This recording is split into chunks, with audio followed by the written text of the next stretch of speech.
Namaste, Om Sai Ram to all the Sai devotees.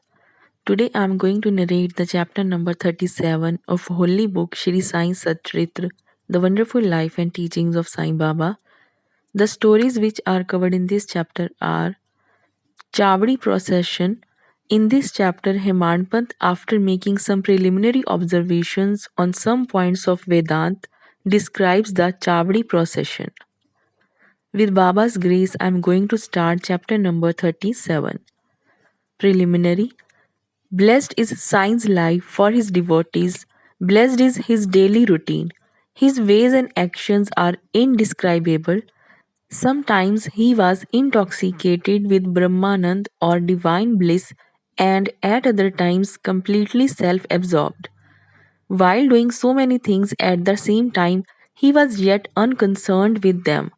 Though he seemed at times quite inactive, he was not idle or dozing. He always abided in his own self. Though he looked calm and placid as the sea, he was deep and unfathomable. Who can describe his ineffable nature? He regarded men as brothers, women as sisters and mothers. He was a perfect celibate, as everybody knows. May the knowledge we got in his company last long unto death. Let us ever serve him with wholehearted devotion to his feet.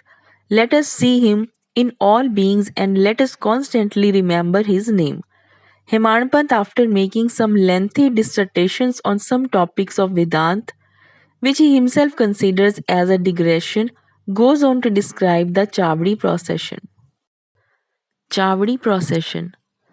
Baba's dormitory has been already described. One day he slept in the masjid and on the next in the chavdi near the masjid.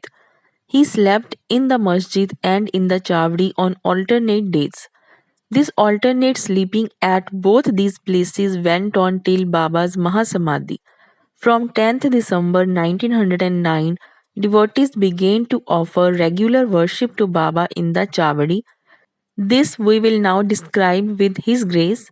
When the day of retiring to the Chavdi came, people flocked to the masjid and did bhajan in the mandap or courtyard for a few hours. Behind them was a beautiful palki, to the right a Tulsi Vrindavan, and in front Baba adorned his seat, and there were the devotees singing bhajan. Men and women who had a liking for the bhajan came in time. Some took tal, chiplis and kartal, mridang, khanjri and ghol, all musical instruments in their hands and conducted the bhajan. Sai Baba was the magnet who drew all the devotees to him. Outside in the open, some trimmed their torches, some decorated the palki, some stood with cane sticks in their hands and hailed victory to Baba. The corners were decorated with buntings. In the masjid, rows of burning oil lamps shed their light. Baba's horse Sham Karan stood fully decorated outside. Then Tatya Patil came with a group of men to Baba and asked him to be ready. Baba sat quiet in his place till Tatya came and helped him to get up by putting his arm under Baba's arm. Tatya called Baba by the name of Mama or maternal uncle. Really, their relationship was extremely intimate. Baba wore on his body the usual kafni, took his satka or short stick under his armpit, and after taking his chillum or tobacco pipe and tobacco and placing a cloth over his shoulder, became ready to start. Then Tatya placed a golden embroidered beautiful shela or shawl over his body. After this, Baba himself put a few fuel sticks into the dhuni to keep it alive and with his right hand extinguished the lamp burning near the dhuni and then started for the chavdi. Then all sorts of musical instruments, band and horns, etc., gave out different sounds and fireworks exhibited various colored views. Men and women singing Baba's name started walking, doing bhajan to the accompaniment of mridang and veena. Some danced with joy and some carried various flags. The Bhaldars announced Baba's name when he came on the steps of the masjid. On two sides of Baba stood persons who held chamars and others who fanned Baba. On the way were spread folds of cloth which Baba walked on, being supported by devotees' hands. Tatya Patil held the left hand and Mahalsapati the right, and Bapu Sahib Jog held the chhatar or umbrella over his head. In this fashion, Baba marched on to the Chavadi. The fully decorated horse named Sham Karan led the way, and behind him were all the carriers, waiters, musical players, and the crowd of devotees. Hari Nam, the name of the Lord, was being chanted to the accompaniment of music, as also the name of Sai. In this manner, the procession reached the corner, and everyone who joined this party seemed pleased and delighted. On reaching this corner, Baba stood facing the Chavdi and shone with the peculiar aura. It seemed as if the face of Baba took over the glory of the rising sun. Baba stood there with a concentrated mind facing the north as if he was signaling something. All the instruments played music while Baba moved his right hand up and down for some time. Kaka Sahib Dikshit at this time came forward with a silver plate containing flowers besmeared with gulal or red powder and threw them on Baba's body off and on. The musical instruments played their best at this juncture, and Baba's face beamed with radiance and beauty, and all the persons viewed this lustre to their heart's content. Words fail to describe the splendor of this scene. Sometimes Mahalsapati began to dance as if possessed by some deity, but all were surprised to see that Baba's concentration was least disturbed. With the lantern in his hand, Tatya Patil walked on Baba's left side and Bhagat Mahalsapati on the right, holding in his hand the hem of Baba's garment. What a beautiful procession and what an expression of devotion! To witness this, men and women, poor and rich, flocked there. Baba walked at very slow pace. Bhagats followed on both sides with love and devotion. With joy permeating the whole atmosphere of the place, the procession reached the Chavdi. Those days are gone now.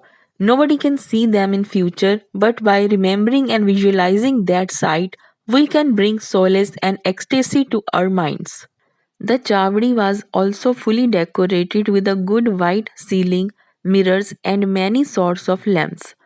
On reaching there, Tatya went ahead and spread an asan and placing a bolster made Baba sit there and made him wear angrakha or coat. Then the devotees worshipped him in various ways.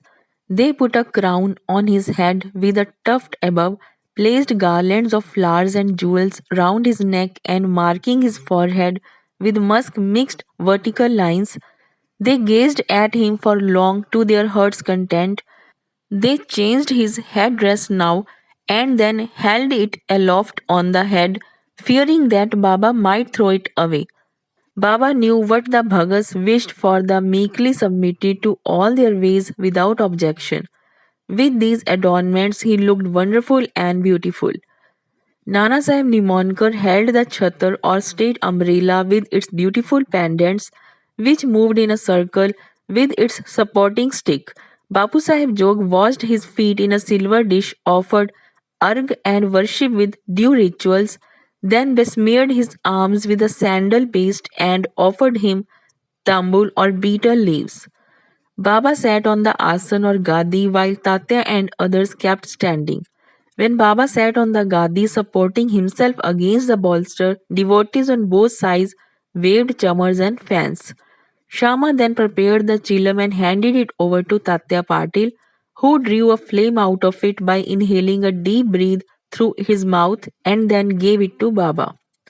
After Baba had his smoke, it was given to Bhagat Mahalsapati and then it was passed round to all. Blessed was the inanimate chilum. It had first to undergo many ordeals of penance, such as being kneaded by pot makers, dried in the sun, and burnt in fire, and then it had the good fortune to get the contact of Baba's hand and his kiss. After this function was over, devotees put garlands of flowers around his neck and gave him scent and bunches of flowers. Baba, who was an incarnation of dispassion, cared a fig for all these necklaces of jewels and garlands of flowers and other decorations But out of real love to his devotees, he allowed them to have their own way and to please themselves. Finally, Bapu Saheb Jog waved the aarti over Baba, observing all formalities, and the musical instruments played their auspicious tunes. When this aarti was over, the devotees returned home one by one, saluting Baba and taking his leave.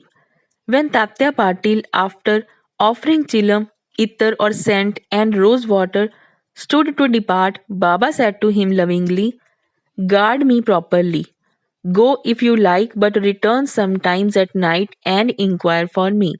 On replying in the affirmative, Tatya Patil left the chavdi and went home. Then Baba himself prepared his bed. He arranged some sheets one upon another, and thus making his bed, went to rest. We shall also now take rest and close this chapter with a request to the readers that they should remember Baba and his Chavdi procession daily before they retire and go to bed. Chapter number 37 is completed. Woe to Sri Sai, peace to be all.